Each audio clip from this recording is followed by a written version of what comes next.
Hello বন্ধুরা, আমার নতুন ভিডিওতে সবাইকে স্বাগতম। আজ আপনাদের সাথে শেয়ার করতে যাচ্ছি আমার দুবাইয়ে জীবনযাপন কীরকম। তো সকালেই ঘুম থেকে উঠে গেলাম, সো রেডি হয়ে কাজের উদ্দেশ্যে রওনা দিচ্ছি। আমি দুবাইতে কোথায় থাকি সেটা বলতে ভুলে গেছি। এটা হলো বরদুবাই। তো আমার রুম বরদুবাই। আপনারা দেখতেই পাচ্ছেন এটা বরদুবাইয়ের এরিয়া। রাস্তায় প্রচুর কাদামাটি পানি জমে আছে, কারণ কালকে রাত্রে প্রচুর বৃষ্টি হয়েছিল আমাদের এদিকে। যেই এরিয়াটা আপনারা দেখতে পাচ্ছেন এটা হলো বরদুবাই, আর আমার বাসা বরদুবাই।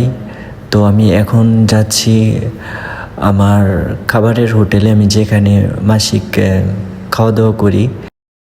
সো চলেন আপনাদেরকে নিয়ে যাই। এই যে সামনে যে দোকানটা দেখতে পাচ্ছেন, এখানেই আমি মাসিক খাওয়া দাওয়া করি।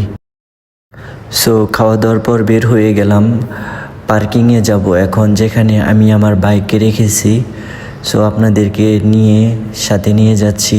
আপনারা দেখতেই পাচ্ছেন এটা হলো আমাদের বাংলাদেশে যেরকম পুরান ঢাকা আছেন ঠিক এরকমই দেখতে, ঠিক মহল্লার অলি গলির মতন, তাই না? কিন্তু বরদুবাইয়ের প্রতিটি রাস্তাঘাট অনেক সুন্দর। আপনারা দেখতেই পাচ্ছেন, সামনে দেখেন একটা বিলাই খুব সুন্দর, আমাকে দেখে হাও মাও করছে, ওর ক্ষুধা লেগেছে তাই। সো ফাইনালি আমার বাইকের সামনে চলে আসি, দেখেন এটাই আমার বাইক। সো আমি গাড়িটা স্টার্ট দিলাম। তো কালকে রাত্রে বৃষ্টি হয়েছিল, সেই জন্য আমার বাইকটা সম্পূর্ণ কাদা মাটিতে ভরে গেছে। তো এখন আমি একটু আমার বাইকটাকে সেটিং করব। প্রথমে হেলমেটটা পরে নিলাম, তারপর আমার বাইকটা একটু পরিষ্কার করব, কারণ কালকে রাত্রে বৃষ্টি হওয়ার কারণে বাইকটা প্রচুর কাদামাটিতে ভরে গেছে। সাধারণত প্রতিদিন ডিউটি শুরু করার আগে এভাবে পরিষ্কার করা হয়।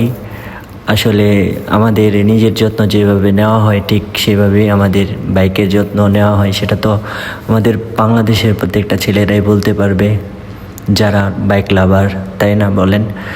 সো মোছা শেষ। তো আমি এখন আমার অফিসের উদ্দেশ্যে রওনা দিব। আমি সব কিছু সেটিং করলাম, এটাই আজকের ভিডিও এই পর্যন্তই। ভালো থাকবেন, সুস্থ থাকবেন, দেখা হবে নতুন কোনো ভিডিওতে।